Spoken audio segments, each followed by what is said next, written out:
Arena, desierto, viento, agua, los faraones.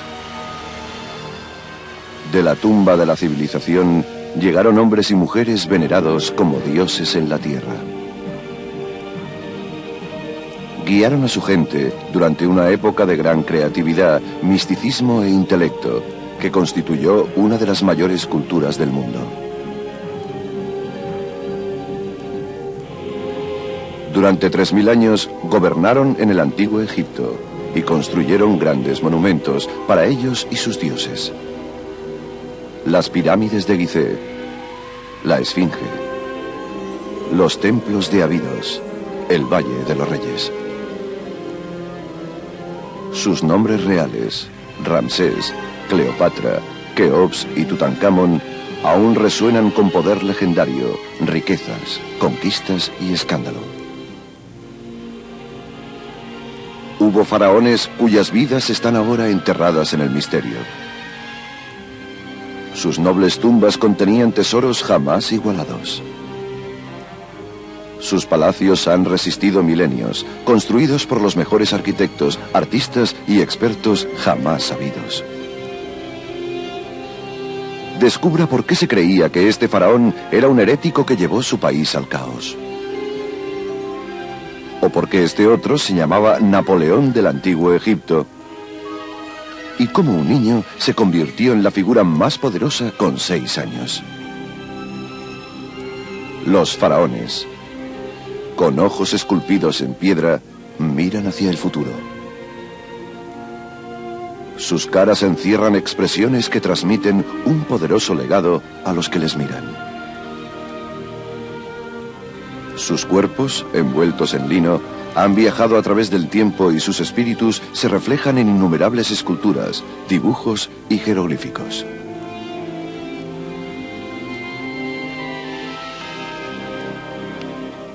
Más que realeza, los faraones eran un antiguo vínculo entre los mortales y los divinos. Sus poderosos logros inspiran temor y maravilla. Sus monumentos parecen ser huellas de los mismos dioses. He aquí los secretos de una raza de reyes dioses cuyos nombres resuenan a través de los siglos. Los grandes faraones.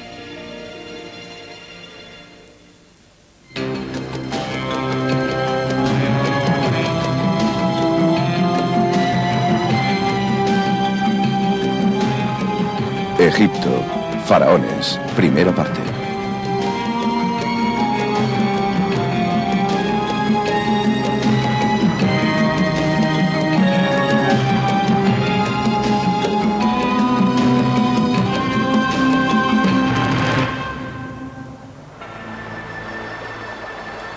El Nilo, movimiento secreto, oscuridad en la luz del día, portador de vida para los egipcios.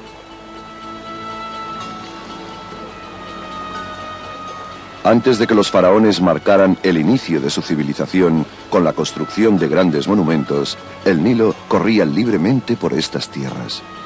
Era la fuente de vida para los grupos errantes que vivían en estas riberas. Abundaban los peces y las aves y cazaban cocodrilos e hipopótamos. En primavera, el río se desbordaba y producía una capa de barro en el que crecía cebada. Esta gente prehistórica del Nilo recolectaba el grano con utensilios de piedra y puntas de flecha.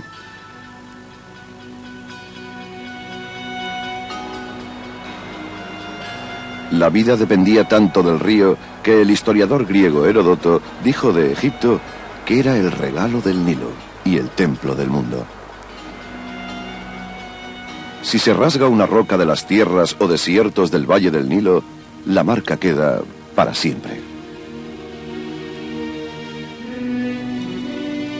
En esta tierra, 3000 años antes de Cristo, habitaban las figuras centrales de la antigua civilización egipcia, los faraones.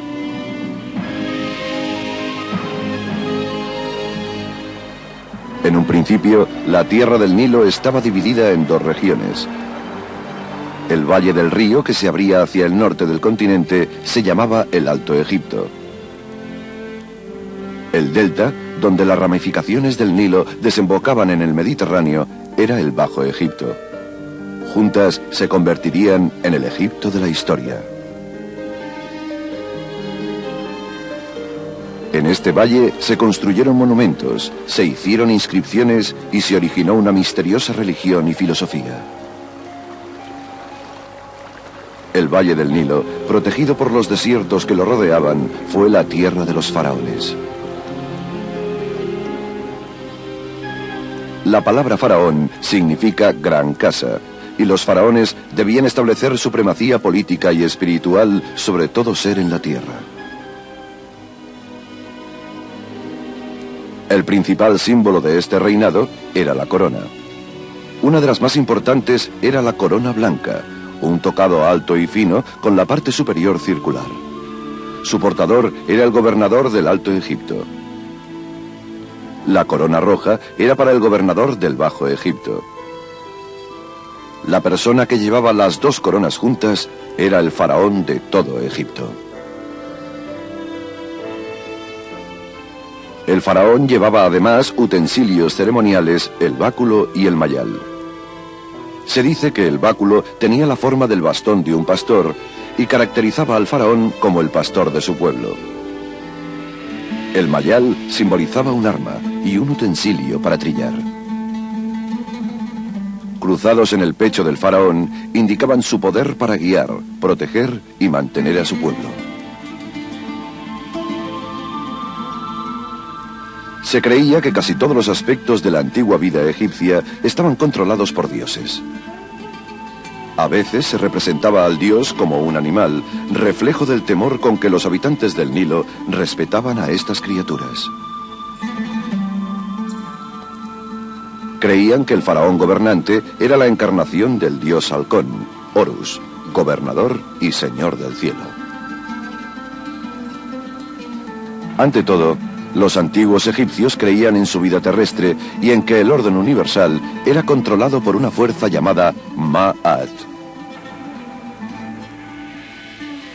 Pharaoh's job description might be described as maintaining Ma'at. Everything must function according to Ma'at, or the universe, the ordered universe, might collapse into chaos. Earthly chaos, cosmic chaos. Pharaoh's job is to coordinate the divine and human effort to maintain Ma'at. It's a pretty important job description. He's helping to preserve the universe.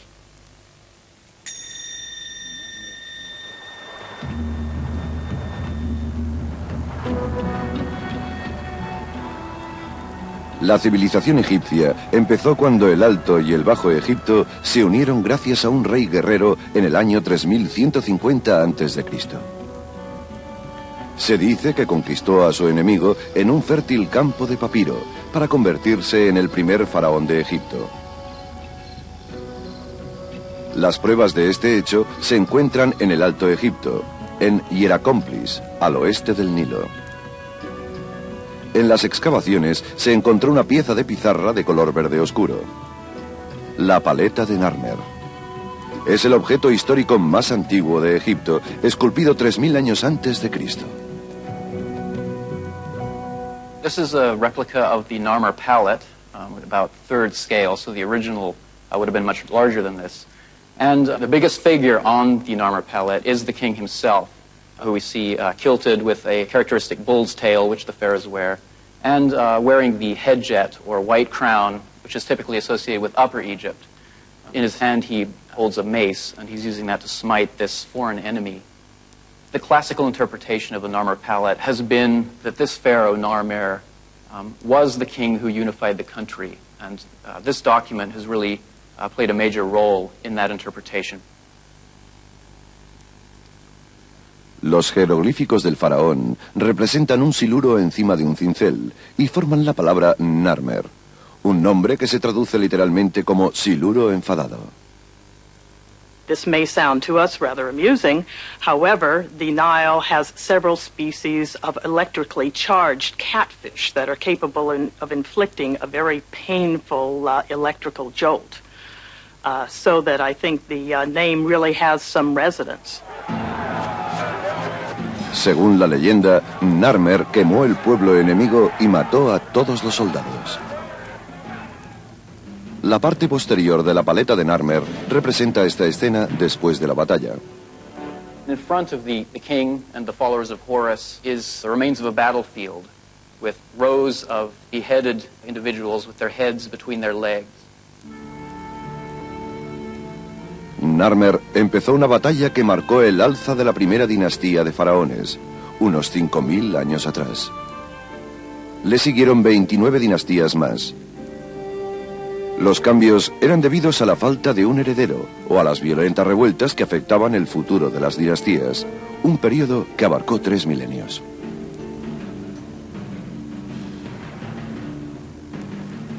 Para asegurar su conquista, el faraón Narmer probablemente se casó con una princesa de origen nórdico. Se trasladó al norte del Nilo y fundó su ciudad residencial en un lugar conocido como Muros Blancos. En el 3050 a.C. le sucedió en el trono su hijo, cuyo nombre, encontrado en un simple fragmento de cerámica, significaba halcón luchador. Se trataba del faraón Or-Aha. Aha probably inherited a system where many of the basic ideas about Egyptian kingship already existed. What he did was give it much more dramatic, monumental form. El mayor logro de Or-Aha fue la fundación de la ciudad de Memphis en el lugar residencial de su padre, Muros Blancos. Esta ciudad creció como capital política y religiosa del antiguo Egipto. Construida con barro y madera, lo tenía todo, pero desapareció. El historiador griego Manetón nos deja su impresión de esta ciudad de Muros Blancos. Memphis was by far the largest city I had ever seen. A colossal wall of pearly limestone encloses the city proper. Within the wall, many temples rise from the enormous spread of brown brick houses, and around them tower an army of gigantic statues. El faraón y su familia vivían en un palacio dentro del Gran Muro Blanco. El interior estaba pintado con brillantes escenas de la vida egipcia. Los tejados de madera se aguantaban gracias a macizas columnas de piedra.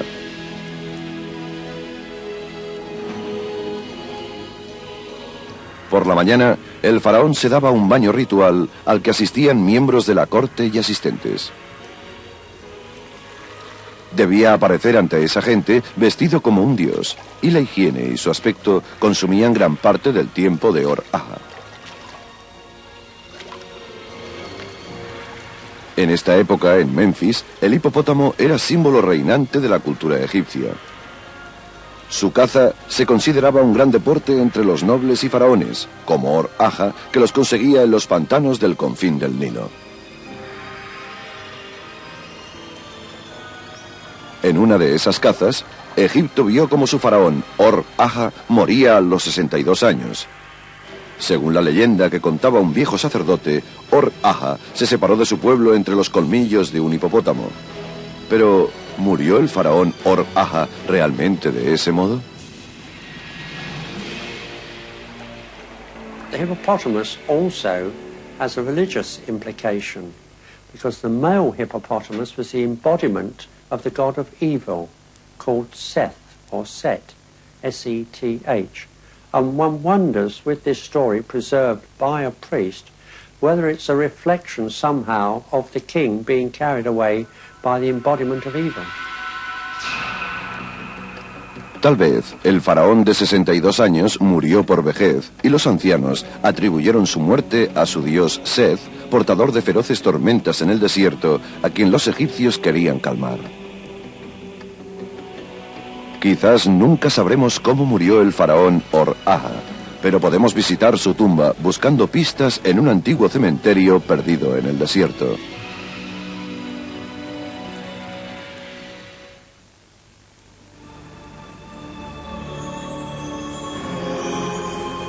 El Nilo, la gran autopista fluvial de Egipto.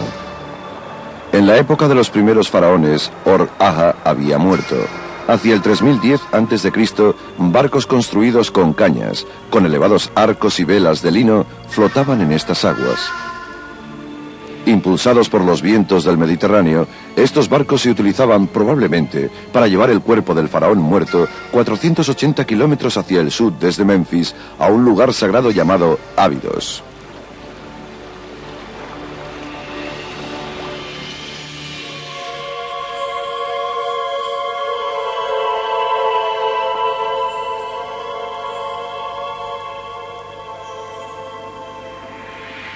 La ciudad de Ábidos empezó siendo el cementerio de los primeros faraones en honor a Osiris, dios de los muertos. El legendario renacimiento de su cuerpo dio lugar a la antigua creencia egipcia de la vida después de la muerte. 12 metros bajo la superficie del desierto encontramos los restos de Osirion, el templo de Ábidos donde los egipcios veneraban a Osiris como símbolo de la resurrección. En las paredes hay inscripciones del libro egipcio de los muertos, unas indicaciones que permitían a los fallecidos pasar al mundo posterior. Hasta entonces, la mayoría de los cuerpos se habían enterrado en simples fosos poco profundos. Los efectos naturales de la arena del desierto sobre los cadáveres marchitaban la forma humana en muy poco tiempo. Para conservar sus restos para toda la eternidad, los faraones de la primera dinastía construyeron fuertes tumbas. Una vez enterrados en Ábidos, los faraones creían reunirse con su dios. Así, continuaban gobernando y manteniendo el orden universal para siempre. La tumba que esperaba al faraón en Ábidos se llamaba Mastaba, que significa banco en egipcio. Se construían para durar siempre, con ladrillos de barro, con un techo llano y con unos lados inclinados. Dentro había compartimentos que contenían varios tipos de alimentos, utensilios y muebles que fortificaban al rey para la eternidad. Bajo esta estructura había un pozo que llegaba a una habitación subterránea de ladrillos. Allí reposaba el cuerpo del faraón y el pozo se llenaba de piedra para que la tumba fuera inaccesible. La mayoría de expertos dicen que las ruinas de esta tumba, llamada tumba B19, contuvieron una vez los restos del faraón Or-Aha. A su alrededor estaban los fosos de sus fieles sirvientes, concubinas e incluso sus perros. Estos fueron sacrificados para acompañarle en su otra vida. En un tiempo, estos sacrificios finalizaron y los fosos alrededor del faraón se reservaban a la familia real y objetos valiosos.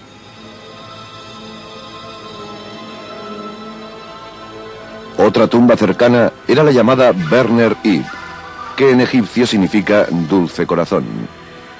Es posible que fuera la tumba de la reina de Or-Aha o quizás de su concubina preferida. La muerte del faraón Or-Aha marcó el inicio de un periodo de crecimiento y prosperidad de la civilización egipcia que duró más de 800 años.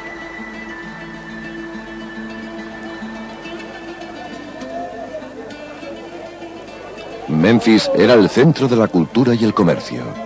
Los obreros descargaban ganado y verduras que venían del Alto Egipto. Llegaba oro, marfil y piedras preciosas desde Nubia. Los egipcios conservaban escenas de esta vida en modelos de madera. Sabemos que la tierra del valle tenía mucha vida y necesitaban grandes cantidades de pan. Se cargaban vacas para utilizar su carne, la preferida de la clase noble. Un país tan poderoso necesitaba administración. Estas tareas las llevaba una clase especial de los antiguos egipcios, los escribas. The scribes are very important because they really represent the official class, the bureaucrats who make up the government, who really made Egyptian culture possible. The pharaoh was the leader, but without the bureaucratic structure to fulfill what he thinks is needed, the Egyptians couldn't have achieved what they had to achieve. But it's important to remember that only maybe 5% of the Egyptian population at any time were actually literate. El faraón tenía que delegar muchas de sus funciones a los oficiales llamados visires. Estaban en segundo lugar después del faraón. Se educaban como escribas y se representaban sentados con las piernas cruzadas y con papiros en sus regazos. Era la postura normal para escribir. El escriba no solo se aseguraba de cumplir los deseos del faraón, sino que también dejaba una huella en la historia.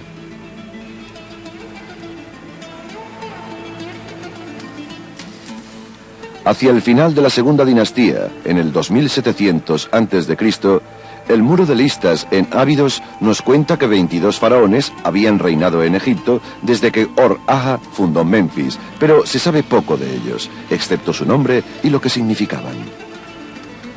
El nombre de un faraón significaba Dios de los poderes placenteros. Otro significaba simplemente poderoso en su corazón. Sabemos además que sus mastabas se construían cerca de la capital, Memphis. Estas se hacían más imponentes y elaboradas. Algunas alcanzaron los 5 metros de altura con hasta 16 estancias. La construcción cada vez más elaborada de estos monumentos para los faraones indica un crecimiento de la confianza, riqueza y conocimiento. Los egipcios pronto desarrollaron nuevas técnicas para la construcción y la arquitectura. La tendencia hacia la belleza y excelencia los trajo a Saqqara.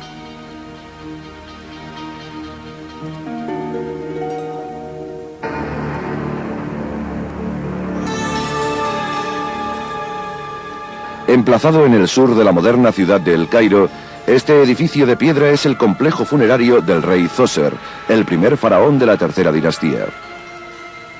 Con su reinado, que empezó hacia el 2630 a.C., el poder del faraón era absoluto. Todos, desde el mejor administrador hasta el peor esclavo, se sometían a sus dictados. Zoser, cuyo nombre significaba el más secreto, fue el primero en explorar la vasta riqueza mineral de la península del Sinaí, al este del Golfo de Suez.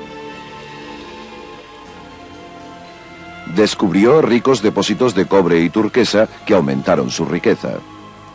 Envió barcos Nilo arriba para extender su gobierno y las fronteras de Egipto, y llegó hasta Asuán. Para proclamar su poderoso estado, Zoser encargó la primera pirámide que se construyó en Egipto, la pirámide escalonada. 60 metros de altura, la imponente pirámide de 6 escalones domina el horizonte y el elaborado cementerio que la rodea. King Djoser's burial complex is very important because it is the first monumental building built entirely out of stone, the first time in history. Even more important, it gives us the idea of how a funerary complex is going to look like in Egypt from that time on. Como monumento sepulcral, era una escalera hacia el cielo. Como logro arquitectónico, rinde homenaje al misterioso arquitecto y escriba del faraón Zoser, Imhotep. Una inscripción de este periodo contenía este tributo. Seal bearer of the King of Egypt, one who is near the head of the king, director of the great mansion, royal representative, high priest of Heliopolis, Imhotep, the carpenter and the sculptor. Imhotep, I suppose in a modern idiom, we'd call him the Leonardo da Vinci of ancient Egypt. He was brilliant. He was everything. He was second only to the king. He was the vizier, the chief statesman. He had many high titles. But who was he? We don't really know. All we know is his status at the time, that he was the genius who built the stone pyramid. La tumba que Imhotep diseñó para el faraón Zoser tenía la forma de una mastaba con altura.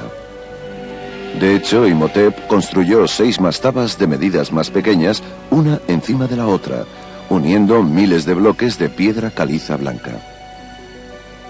El resultado fue un monumento a su rey, que se podía ver desde lejos en el desierto.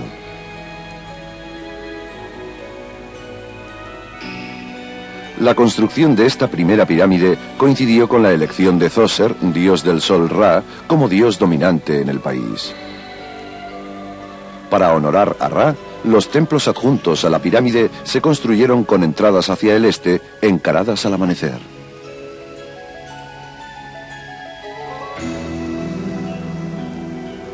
El complejo quedaba encerrado por un muro de 9 metros de altura con entradas falsas. Sirvió como escenario simbólico de la fiesta de Set, una ceremonia para celebrar el símbolo faraónico de la fertilidad. El faraón debía pasar por un ritual que representaba a Egipto. Dentro, en una de las galerías de la pirámide, hay un relieve que dibuja a Zoser entrando eternamente a la fiesta del Set, mientras su corte le aclama.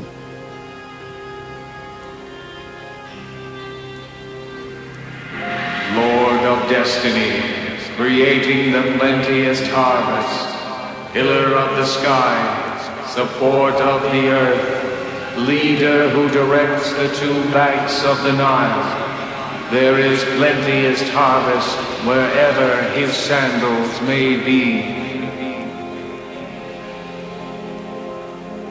The Heb-Sed festival took place about every 30 years of reign of a particular pharaoh. And it was meant to be a rather civilized way of rejuvenating life in Egypt and prosperity, and to ensure that they would have this. In other cultures, very often, they would kill the king, and then there would be a new young king coming onto the throne, but the Egyptians did not do that. They had a ritual for rejuvenation, and the king would stay in power.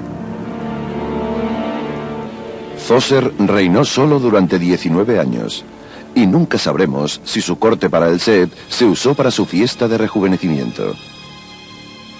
Sabemos que cuando murió, en el 2649 a.C., había iniciado un legado para la construcción de pirámides en Egipto que se copió y mejoró durante 2000 años.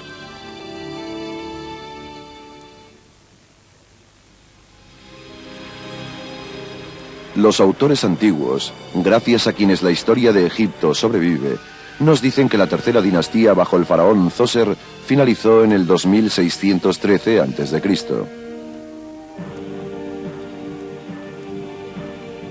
El último faraón, Uni, o el castigador, no dejó ningún heredero al trono.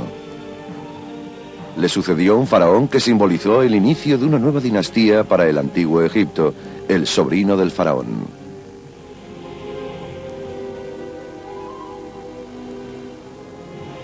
El muro de listas en Ábidos nos cuenta que Nefru era de Memphis, pero de un linaje real diferente. Su boda con la hija de Uni, Etep-Eres, unió los dos linajes y empezó una nueva dinastía de faraones egipcios, la cuarta.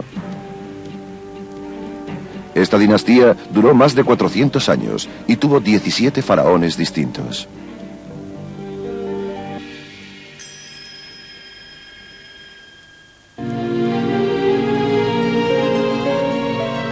El nombre Nefru significa portador de belleza, y su reinado en Egipto duró 24 años.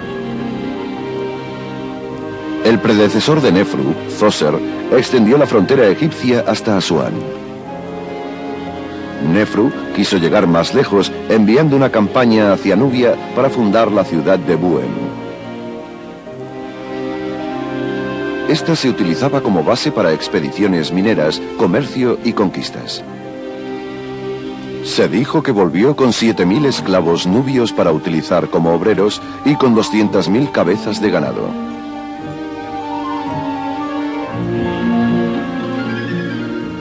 Existen pinturas que representan a hombres cargando animales exóticos como jirafas y mandriles para las delicias y placeres de los reyes.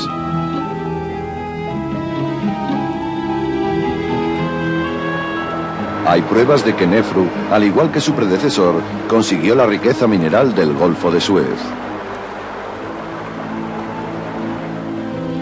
Este relieve representa un asalto a las minas de turquesa en la península del Sinaí, donde Nefru mata a un enemigo. La inscripción llama al faraón el gran dios que conquista las tierras extranjeras. Otro de los principales placeres que buscaba el faraón era la madera. Se necesitaba mucha para los muebles de las casas de los ricos. Pero había pocos árboles en Egipto y para conseguirlos, los egipcios debían viajar por mar.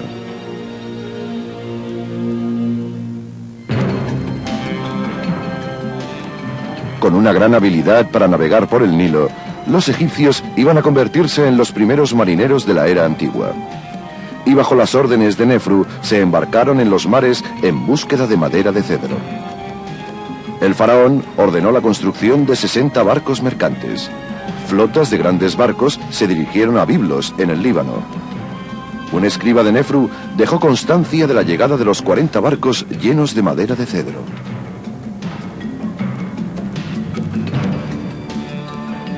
Las inscripciones en los muros nos cuentan que Nefru premiaba con muebles de cedro y ladrillos a sus oficiales, pero tenía en cuenta la distancia entre ellos. Esto podía desanimarlos a luchar juntos y formar su propio subreinado.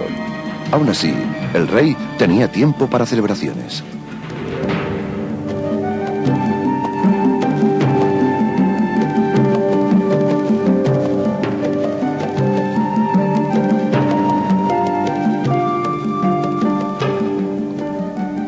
A pesar de todo, la vida era dulce bajo el gobierno de Nefru. Egipto entonces era una tierra de paz y plenitud. Se celebraban reuniones de nobles con el faraón y su reina.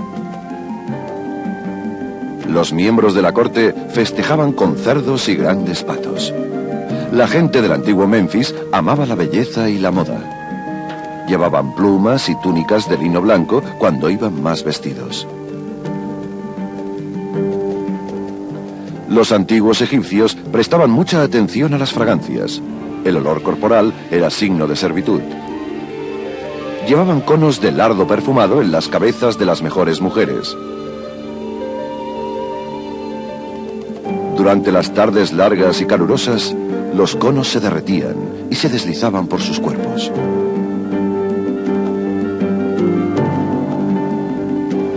Otro signo del estilo de los faraones se encuentra en un papiro que cuenta cómo un aburrido rey Nefru se encontraba en un lago rodeado de bellas mujeres vestidas solo con redes de pescar. Para acabar, los egipcios estaban unidos al pasado al ser la reencarnación del espíritu de los fallecidos. Era natural que los símbolos que perduraban en la cultura fueran las mansiones de los muertos, las pirámides.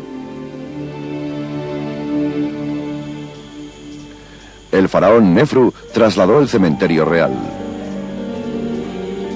No en Abidos, sino en un nuevo lugar al lado del Nilo, llamado Dashur. Aquí construyó las primeras y verdaderas pirámides. Durante mucho tiempo, este lugar no se podía visitar y solo lo han visto los arqueólogos. Abierto recientemente, ofrece una extraña vista de las espectaculares construcciones de Nefru que dominan al horizonte.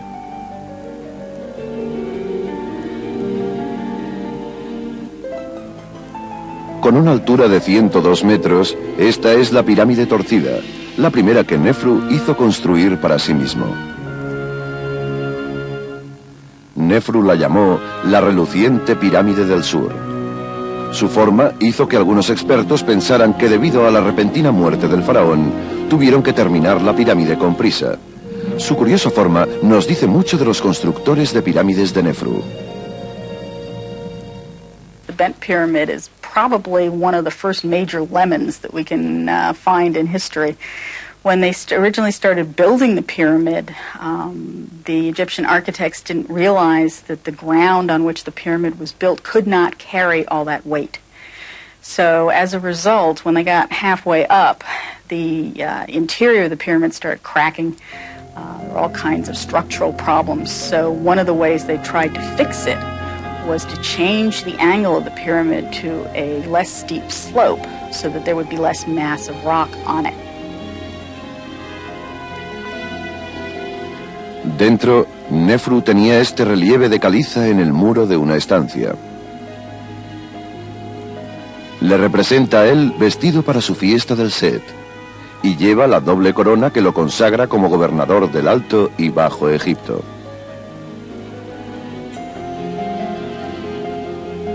Fuera de esta deforme pirámide, supervisó la construcción de un templo funerario del que quedan algunas partes.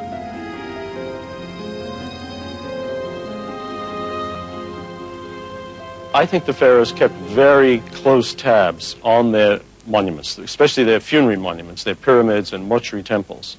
And they would probably have been there quite often to see at first hand how things were going, because no matter how powerful the pharaoh was when he was alive, his eternal prosperity depended on having the right tomb.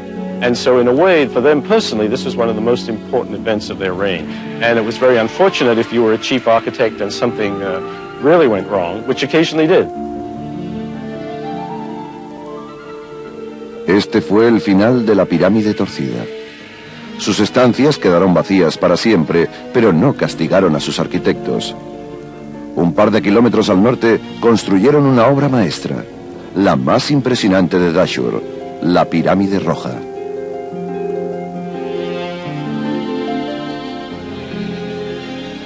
Con una altura de 103 metros, es la primera pirámide de lados lisos construida en el mundo.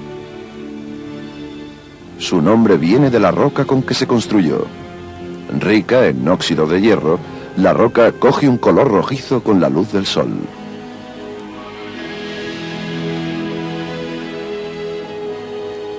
El diseño de la pirámide roja de Nefru estuvo unido a la aparición del dios del sol, Ra, como el dios dominante del país. Se construyó para representar al sol en la piedra. Sus lados reproducen los rayos del sol en el ángulo que mira hacia la tierra a través de una nube. La pirámide también representaba el lugar divino del faraón en Egipto. The king is at the apex, the pharaoh, and it spreads down, widening out. The immediate family are the closest and high portions until you get right down to the broad base.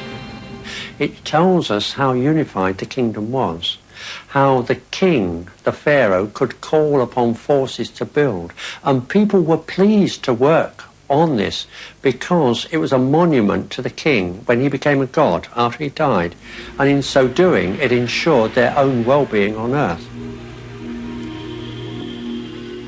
Irónicamente, la punta o ápice de la pirámide roja que simboliza a Nefru cayó al suelo, donde se ha conservado.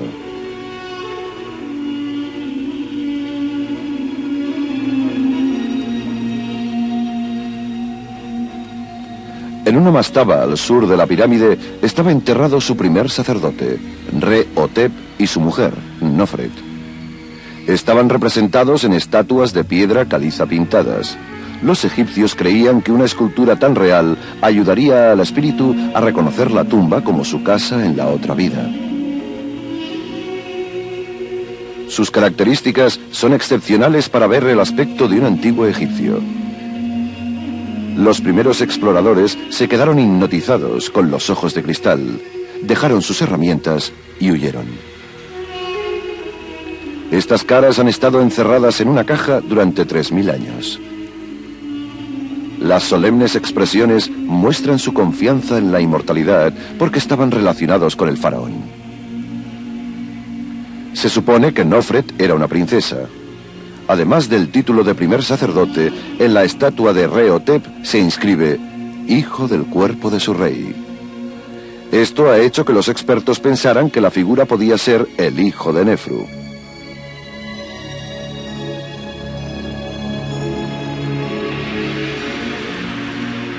El mismo Nefru debía ser enterrado en esta obra maestra, la Pirámide Roja. Un magnífico pasaje nos lleva a una cámara con tejados de hasta 13 metros de altura, soportados por vigas de madera. Aunque hace tiempo la vaciaron los robadores de tumbas, la cámara tuvo inimaginables riquezas y su último ocupante real, el cuerpo del faraón.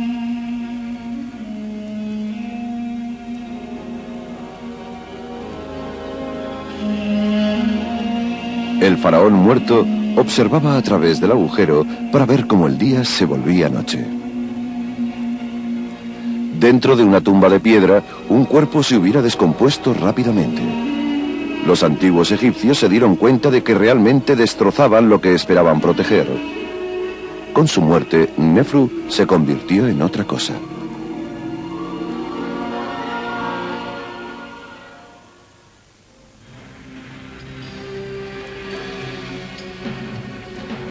Alzadas desde la arena, cual bestias en este desierto, las pirámides de Gizeh son uno de los monumentos más impresionantes de la historia humana. Son estupendos recuerdos de una época del antiguo Egipto en que la práctica sagrada de las pirámides alcanzó su clímax. También reflejan los deseos y sueños de los 3 faraones que las construyeron.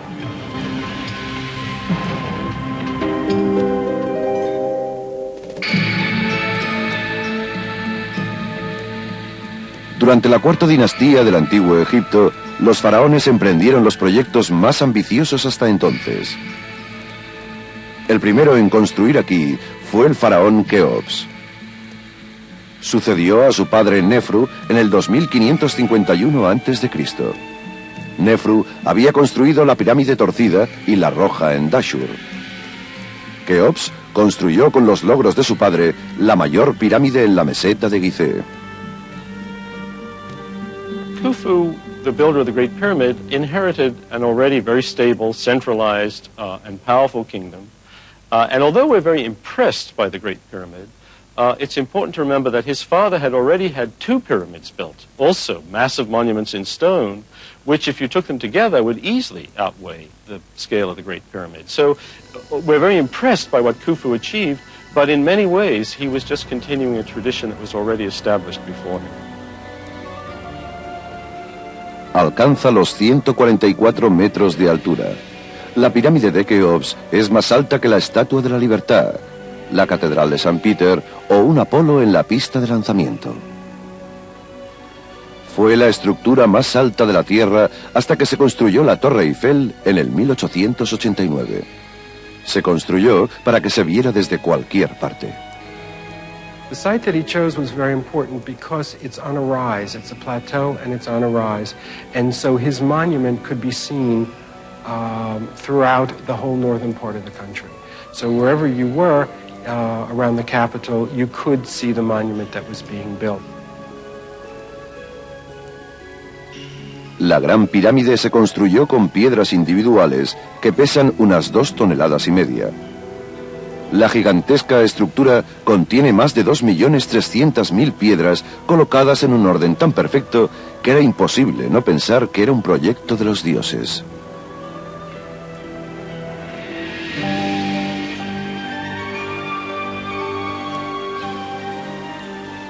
Dentro, la cámara de la Gran Galería se construyó cerca de la cima.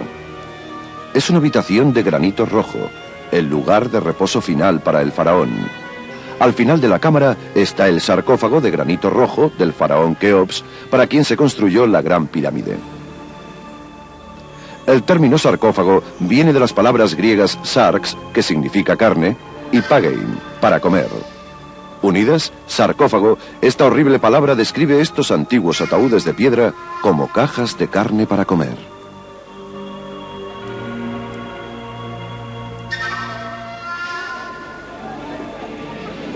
Como los egipcios extrajeron, dieron forma y movieron tantas piedras en Gizeh, ha hecho recapacitar a los expertos durante siglos. No tenían animales o ruedas lo bastante fuertes para llevar el peso. Con este logro, la pirámide convirtió a Keops en el símbolo absoluto del gobierno y el historiador griego Heródoto hizo una crónica de la extrema crueldad del faraón.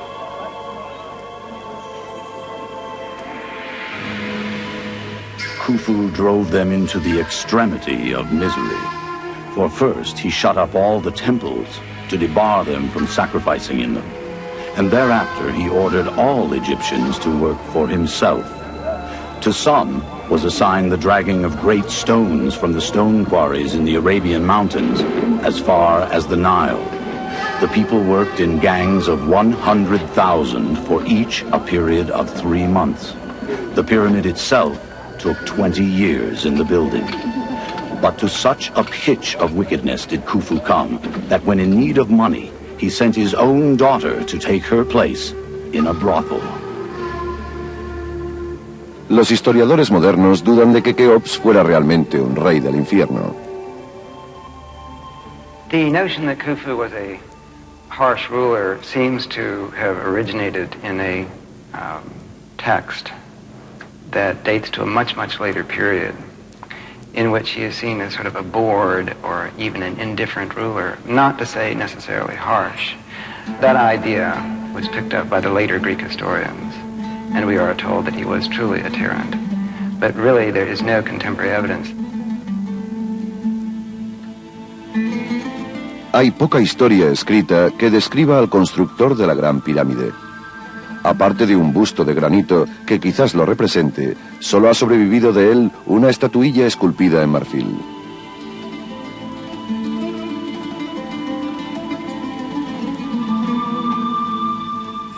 Fuera de la pirámide de Gizeh se encontró un gran cementerio cuyos cuerpos enterrados parecen ser de los obreros que construyeron la Gran Pirámide de Keops. Si los obreros hubieran sido esclavos, Keops no los hubiera honrado enterrándolos tan cerca de sí.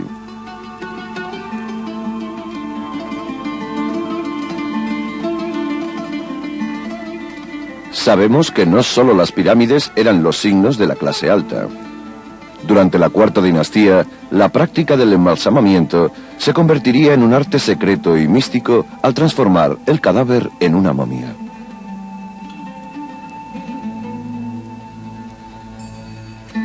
La momificación empezó en la época del padre de Keops, Nefru, y se hizo esencial en la religión egipcia para completar la transformación de gobernador terrenal a rey celestial. Creían que conservando el cuerpo físico intacto, se conservaba el espíritu del faraón para siempre.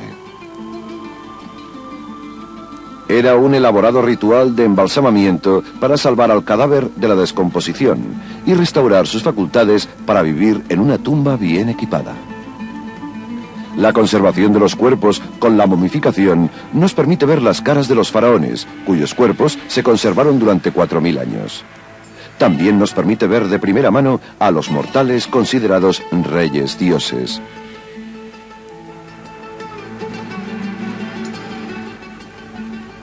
Los análisis médicos han detectado que los faraones tenían piedras en los riñones, tuberculosis, polio, apendicitis, hernias y cólera.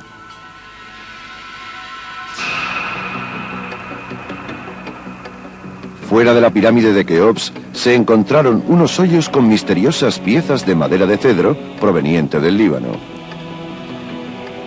Los arqueólogos extrajeron y juntaron todos los fragmentos. El resultado fue un barco de 12 metros que podía flotar en el agua. El barco fue quizás del sucesor de Keops en el 2528 a.C. Este fue su hijo, Yedefre, que presidió el funeral de su padre en Gizeh. Su nombre, Yedefre, significa durador como Ra, y se refiere al dios del sol. Yedefre fue el primer faraón cuyo nombre se refería al sol.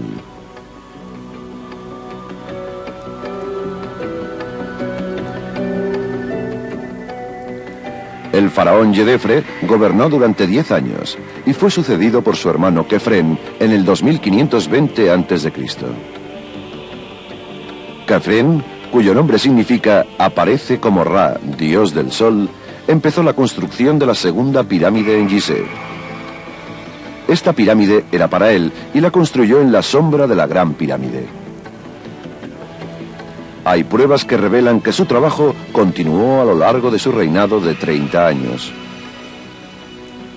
During the reign of Khafra, the Egyptians certainly seem to have been very prosperous as they were under his predecessors, although some people have suggested that the drain on the economy and the national population of building these great pyramids was so huge that impoverishment started to set in at about that time.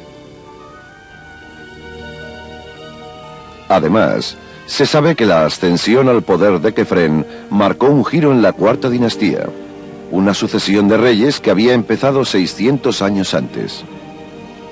Kefren construyó un elaborado templo mortuorio y una magnífica estatua de medidas reales de sí mismo, protegido por el rey Halcón Horus.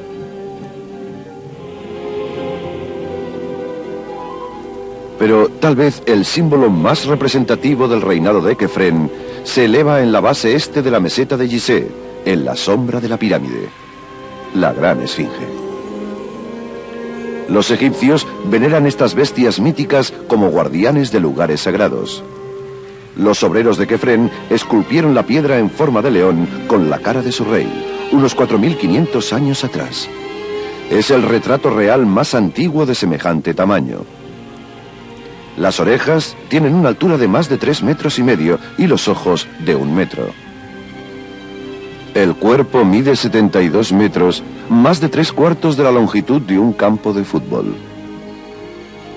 Su cabeza se alza con 20 metros, el equivalente a un edificio de 6 pisos.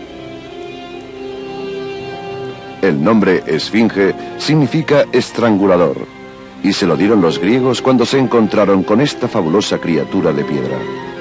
Sphinx itself may have been formed out of the bedrock that was left in that area when that was actually an area of quarrying, and some of the basic stones for the core of the pyramid probably came from that area.